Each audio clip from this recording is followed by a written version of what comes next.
renewal. Hashkivenu Kedem. Renew our days. Kadesha Menu Kedem. Renew our days like days of old. Today we have another speaker, a special guest I am honored to invite here to our Bima to speak to us, Jaclyn Grossman. She's a Canadian soprano. She's a singer of rare emotional range, an administrator, curator, collaborator. And she is passionate about fostering community and connection. I first became acquainted with Jaclyn because she performed the title role in Bathsheba, a Yiddish opera that had its North American premiere at the Ashkenaz Festival. Jaclyn, along with another musician, Nate Ben-Horon, have founded a group called the Licht Ensemble, the Light Ensemble. And what they do, this duo, piano-vocal duo, their goal is to uncover and disseminate music by Jewish composers from the Shoah. As Jewish artists, the discovery of this music has allowed them to reclaim our history with a new perspective and ensure that voices that once silenced are again heard. So as we discuss this theme of renewal, of looking towards the past as we build the future, it's a pleasure to invite Jaclyn to join us.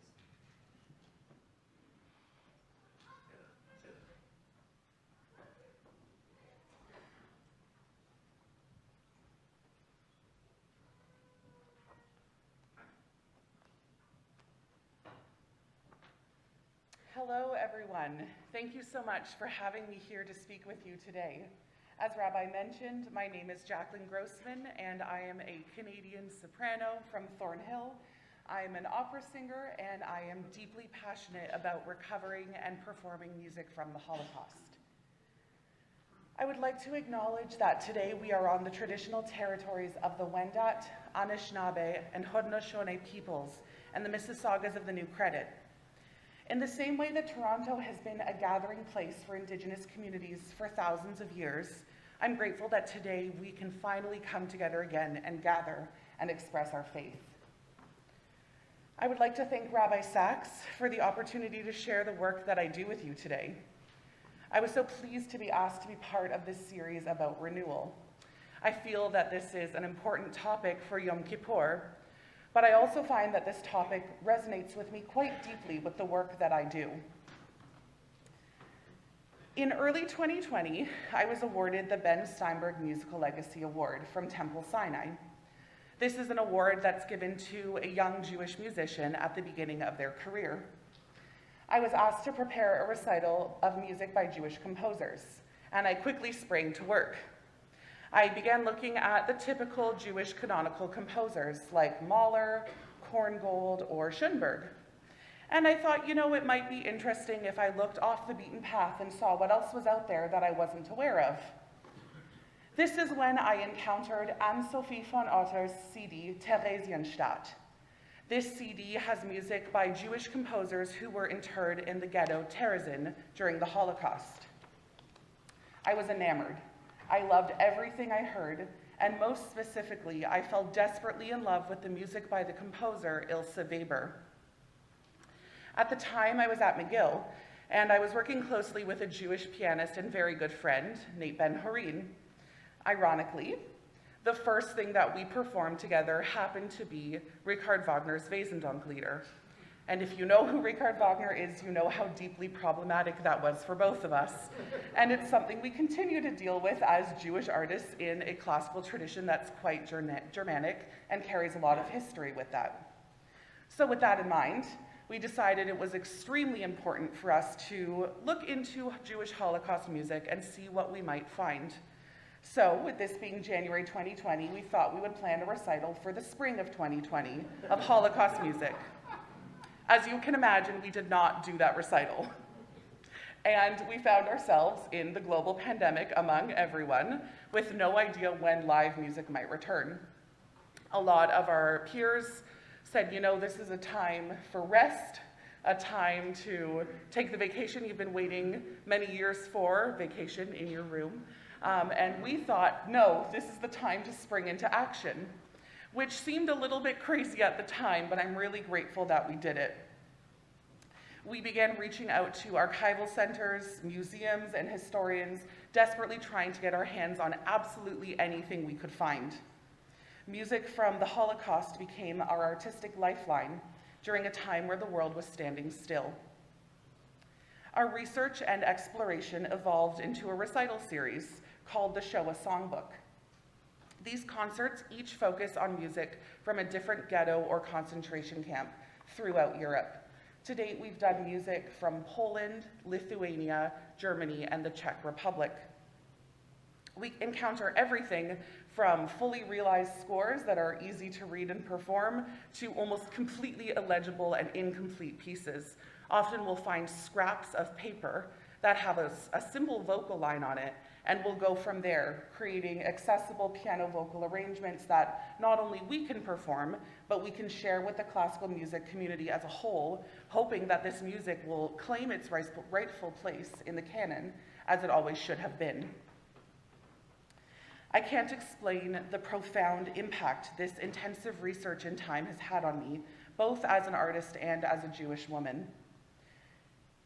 So today, I would love to talk about the Terezin Ghetto and some of the artists whose music we have performed and explored thus far from there. As I mentioned earlier, one of the first Jewish artists who I felt a strong connection to was Ilse Weber, a Czech Jewish mother, poet, songwriter, children's author, and radio producer. Ilse worked as a night nurse in the children's ward of the ghetto infirmary, where she would take care of the patients despite the lack of medication and supplies. Prior to her deportation to Auschwitz, Ilse's husband, Willy, buried her letters, poetry, music, and art, which was later recovered into the book Dancing on a Powder Keg. This in-depth, first-hand account from a young mother and artist helped me better understand what Jewish prisoners experienced.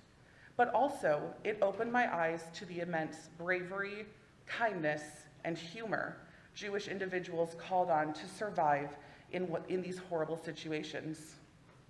I wanted to share one of Ilse Weber's poems that was quite resonant with me. It's called Musica Prohibita, or Music is Prohibited. I wander through Theresienstadt. A policeman's glance makes my flesh crawl. The loot I found is concealed, held tight, wrapped like an infant in a shawl. My heart beats fast, my cheeks are hot. I dread his probing eyes. If he discovers what I've got, they'll take the loot I prize. In this place, we are all condemned, a shamed, despairing crowd. All instruments are contraband, no music is allowed. Want and cruelty, we endure every torment they devise. Let them try our spirits more. From the dust we shall arise. We must be strong within ourselves, lest in despair and dread we drown. Must sing until the song dissolves these walls and our joy tears them down. Music lights up a poet's words. From our plight brings release. Even the sparest songs of birds bear moments of blessed peace. And when again we lose our nerve, drowning in despair, the boundless beauty of the world wafts resuscitating air. Music is beatitude. It is there salvation lies. Fearless, I tote my lute beneath the policeman's eyes. I think it's important to share poetry like this that shows Ilse's bravery and her strength and her will to live, rather than just her suffering. Admittedly, I was surprised to learn that music and art thrived in the ghettos of the Holocaust. I knew that often Jewish artists were forced to perform for the Nazis, of course, but I didn't realize that music was also used for belonging, for community connection, and resilience. A beautiful example, and one of my favorite of this resilience, was the Verdi Requiem in the Terezin Ghetto.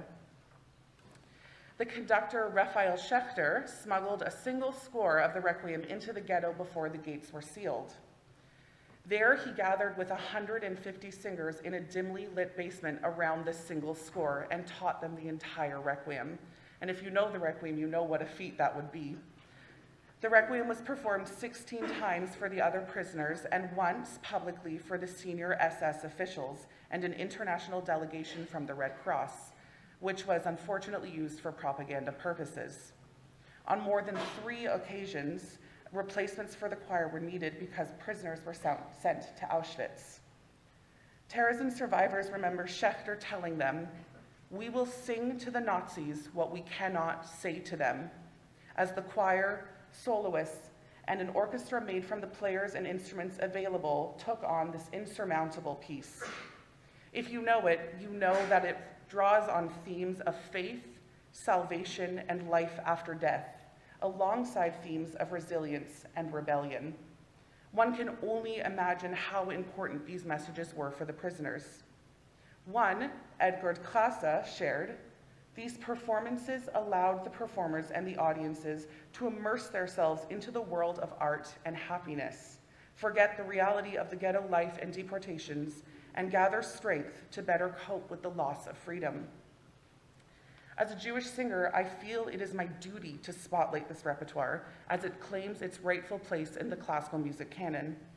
Through our work with the Shoah Songbook, we hope to preserve the memory of the Holocaust while disseminating incredible music by a lost generation of composers, and also continue sharing their messages of hope and humanism. I wanted to leave you with a final quote by the famed composer Viktor Ullmann, who was interred in Terezin and later sent to Auschwitz. He said, "It must be emphasized that Theresienstadt has served to enhance, not impede, my musical activities. That by no means did we sit weeping on the banks of the waters of Babylon, and that our endeavor with respect to art was commensurate with our will to live."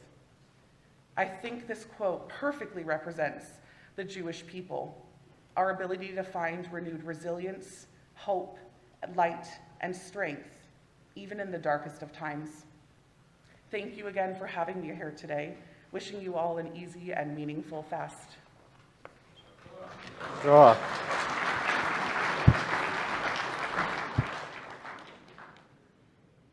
Thank you, Jaclyn, so much for coming and joining us.